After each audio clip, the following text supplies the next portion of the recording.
mwabuze ariko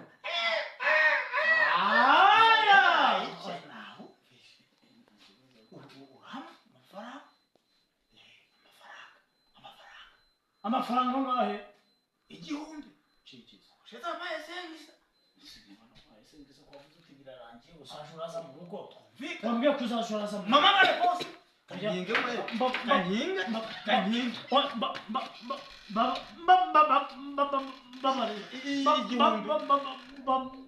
babare kizane umva rero singiki